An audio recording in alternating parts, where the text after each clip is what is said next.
Right, so today we'll be looking at this highly popular modulation effect that you've probably seen all over Pinterest. And I couldn't find any resources online on how to do this in TouchDesigner. I've tried using pops, using chops and all that jazz, but I've landed on this fairly simple tops only solution here. Should be beginner friendly, and I think it looks quite good and quite similar to the modulation plugin for After Effects.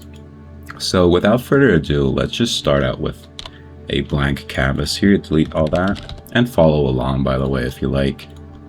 And let's just start with a movie file. And I'll use the banana for now. You can use anything you want, obviously.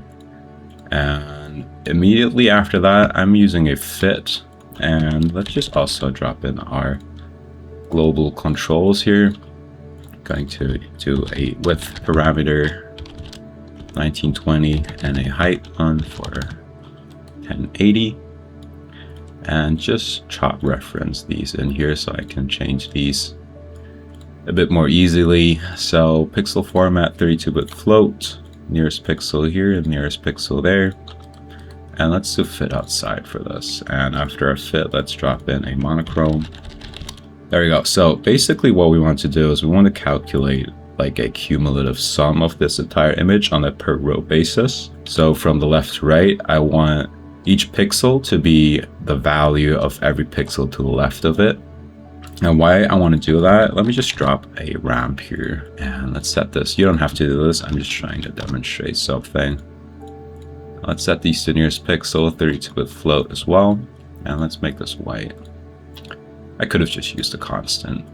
Oops, I'm destroying it. Okay, so let's activate that. And you can see we have a row of 10 pixels, each of value 1. And I want each pixel to be as bright as the sum of everything to the left and itself. I want to do that because later on I want to displace or kind of like map vertical lines based off of how bright this pixel then is. So kind of like how much the line has shifted to the right or how much luminance it has experienced over its lifetime, basically. And there are two ways that we can do this. So the first way is using a transform. Let's just put this one pixel to the right and an add. And if we add these two together, we can see we got a 1 here, a 2 all over here, and we can do that again. So another add and another transform. Let me just copy this, by the way. So if we do this, this is shifted 2 pixels to the right, and then we add it to that again. So we got 1, 2, 3 all over. And ideally this pixel should be 10, right? Because it's a 10th pixel, and 1 plus 1 plus 1 plus 1 plus this one, it's basically 10. It's not basically 10, it's actually 10. And this is quite tedious, if I may say so myself, and it's an absolute waste of our time. We would have to do this 1920 times, and I don't really have time for that. So instead what we could do is use something called the Hillis-Steele algorithm, I believe it is called. Correct me if I'm wrong. Instead of adding this and shifting the original image by 1 every step, we could do it kind of like exponentially. So let's add a transform here. So the first step is the same. So let's set this to 1 pixel. And we get the same thing here, but instead of shifting this by 1 pixel again, we could shift this one by 2 pixels. Let me copy this and copy this as well. So let's add these two together. And if we shift this one by 2 pixels, we got 1, 2, 3, 4 already. And let's do this again. This is still tedious, but it's at least like just a fraction of the tediousness of the other one. So at step 3, 1, 2, 3, we're already at pixel 4. And we get 1, 2, 3, 4, 5, 6, 7, 8. So it's kind of going up exponentially. And yeah, that's the beauty of mathematics. I hate maths, by the way. So let's do that here. And I just drifted away again. I keep drifting away from topic. I can't help it. Okay, let's do this here. Let's concentrate. So first step, 1 pixel. Second step, let's do 2 pixels. And let's just go up exponentially. I'm just going to put these down here. And let's copy, paste these a bunch of times. So I'm going to speed this up, don't worry. 8, 16, 32, 64. Yeah, I guess I'll be a better way to do this. And make sure you use a but that just like it's a frame hand, which is like a little yes, there. I'm going to go up to 8K, I think, because I don't think I'll use anything more than 8K. You can go as high as you want here. What is 8K? 8192, I think. So we got this scale here, and then we need to wire them up. And I mean, this looks just horrible. I've never seen a node graph like this, but sometimes the dirty work is the best work. So let's just wire these up. So the end of the last add needs to go into the transform, and the first input of the next add. There we go. Okay, oh god. Who would have thought we would be doing this? Okay, okay, that should be fine, I think. There we go. Does this all look like a good pattern? I think so. And obviously this is not good, so I'm just going to Control X to cut these out and add a base here. So I can kind of group these together. And by the way, if you grab this wire and then create the base into it, or using it, it creates these in and outs for you, so you don't have to add those. And let's just paste these in here. This goes in there.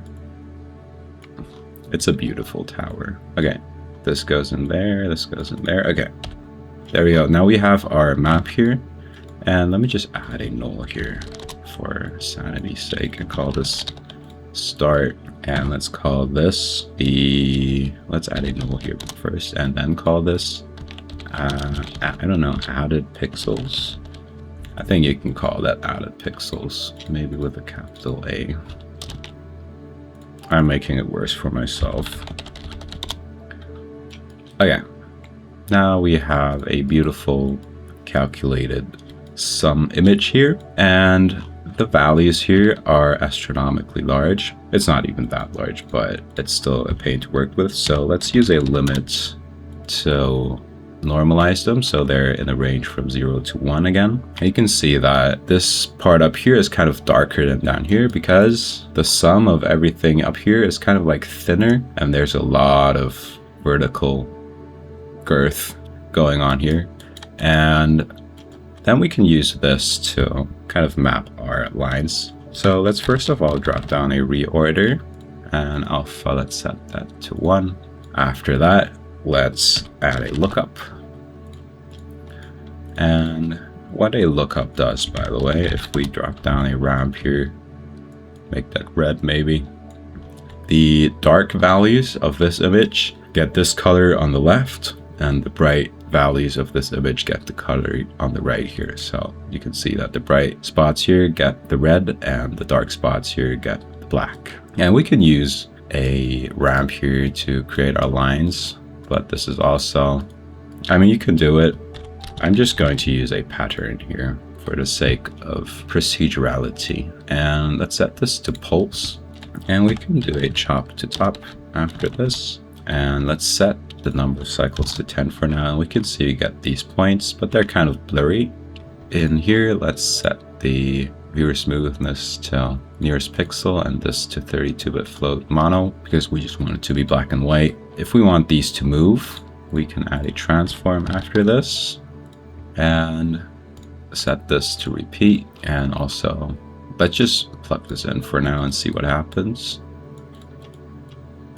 Stop moving around. Okay, so we can kind of see that it's kind of doing what we want, but the whole background is white, like a flashback, because the values here are completely dark, right? So these are all 0.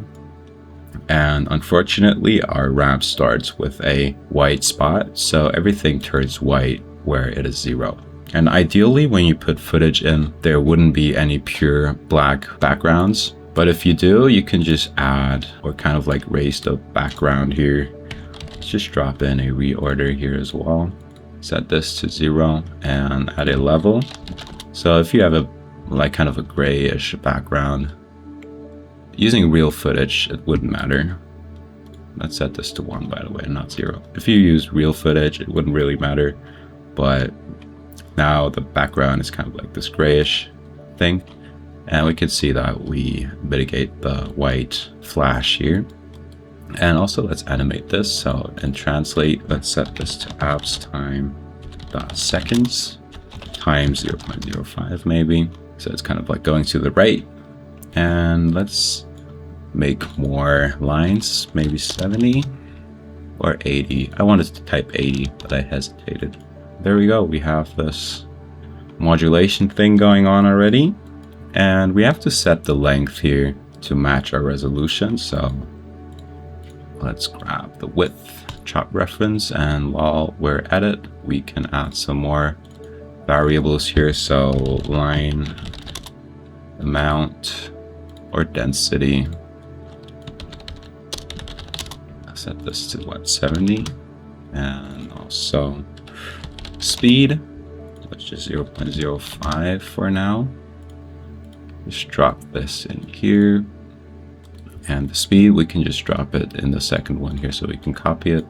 So cut this out and replace this with that, and there we go. So the next thing we can do is we can multiply the original image with this, so we kind of have a bit more cleanness, and I'm going to use a select for that. So let me just select this and put this like here maybe, and drop in a comp or composite and multiply these two together, and you can add a level here.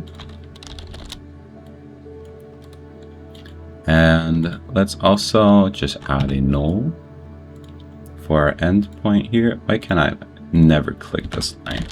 There we go. Let's call this me output, and also let's add a lookup here so we can colorize our beautiful lines. And let's set this to a beautiful Pinterest cyan blue. Something like this should work. And also a beautiful bloom top. Everything is beautiful in my vocabulary. So threshold, let's turn that down.